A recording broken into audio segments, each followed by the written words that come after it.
The sequence when the White Walkers and the Whites attack the cave of the Three-Eyed Raven was an incredibly complicated sequence to figure out. I knew that it was going to be a lot of stunts, a lot of CGI. How were we going to do it?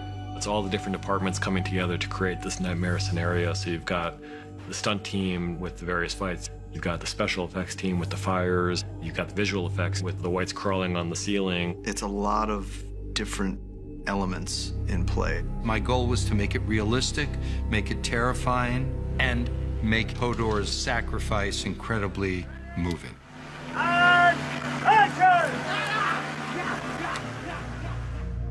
The Three-Eyed Raven Cave we first established at the end of season 4.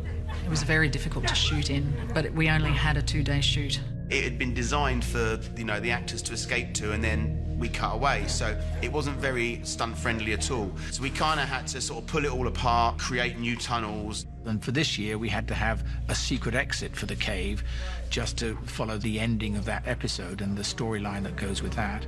The children of the forest are basically in a very thin prosthetic, so we had to try and make the floor a bit friendlier for that, because obviously we're gonna kill them and throw them on the floor and things like that. But it's very small. It was very clubby filming in there. It was a bit of a mission. Arrow!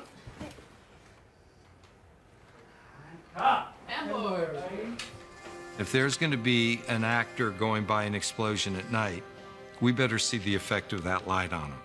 The children of the forest have these round grenades that have been established in the show. They had designed these flat panels of light that the actors and extras would walk by, and explosion 1, and the light would light up from the ground. So the interactive light would hit. Then we did a pass with just the explosions. Then we did a pass with just them and stunt guys reacting. We shot many cold nights out of Magamorn to do all that stuff.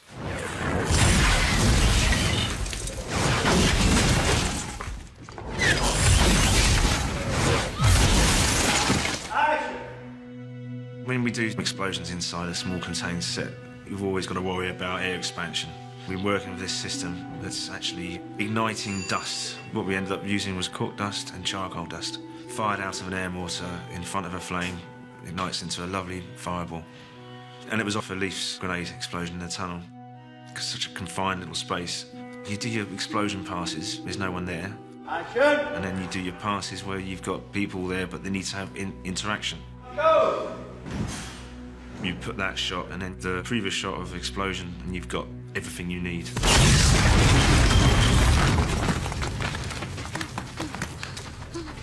At any one time during the cave, we had so many characters which were going to be in prosthetics. We had the Night King, 3 White Walkers, 6 Children of the Forest, including the hero Leaf, and countless Whites. Anytime we create a creature is very difficult. The Children of the Forest are fully covered from head to toe.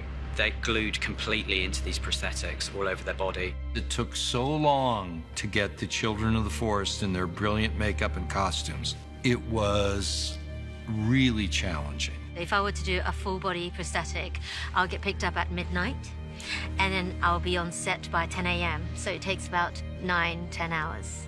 I didn't realize it's going to result to 9.5 hours of makeup. It is an extraordinary thing that we ask of them, but then you see them all made up and it's like, okay, that was worth it. They're incredible. Ready? Here we go. Action! The cave sequence this year is kind of like a chase sequence. We've got HoldTheDoor and Mira and Bran on the run through the escape tunnel. They're being chased by skeletal and half-dead Whites. And not only on the ground, they're also being chased on the ceiling. There's an image that Dan and David and Jack were very, very keen on, but just to get it as crazy and as terrifying as we could, the Whites are not only running on the floor, but they're crawling on the walls, they're crawling on the ceiling. So we worked with the art department to build an inverted walls and ceiling section of the tunnel. It took a lot of interdepartmental planning to get that right. We had to leave room with green screen when we were shooting frame-wise to have them crawling on the ceiling. Our great stunt team put their heads together on how to suspend the White stunt performers. So it's a bungee rig. They can cross over each other. They can pile onto each other. They're going to be everywhere. That's something that's going to end up, I hope, being really creepy.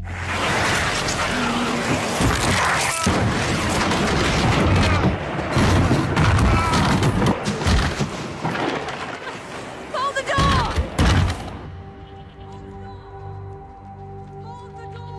There's a door between these whites and between Mira and Bran getting away. That's when I'm told to hold the door, which turns into HoldTheDoor, and which is like a genius. George told us about this, that HoldTheDoor was the origin of the name HoldTheDoor. And I just remember Dan and I looking at each other when he said that and just being like, holy shit. The intensity of the moment for HoldTheDoor, his own death moment, finding its way back through time, is short-circuiting young Willis and turning him into HoldTheDoor. It's one of those things that, you know, didn't ever occur to me before he told us that, and then it all makes sense. We just thought that was a really, really cool, kind of heartbreaking idea.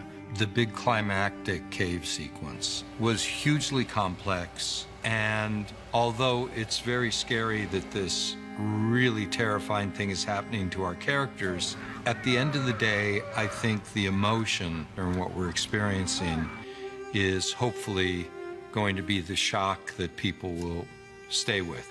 Oh, it's mortifying. It's so sad. I had the call. I knew what was going to happen to HoldTheDoor, but when I got the script, it was a really difficult scene to read.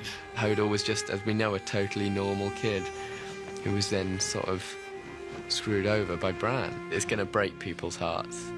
When I first read the script and I read the section about HoldTheDoor and how he got his name and what happens, that was a really cool and totally unexpected thing for me. I didn't think that we'd ever even find out. It's definitely a sad moment, but I like what he's done, that he sacrificed himself for his friends. That feels very true to HoldTheDoor for me, but it's really sad. That's a series wrap shot for Mr. HoldTheDoor.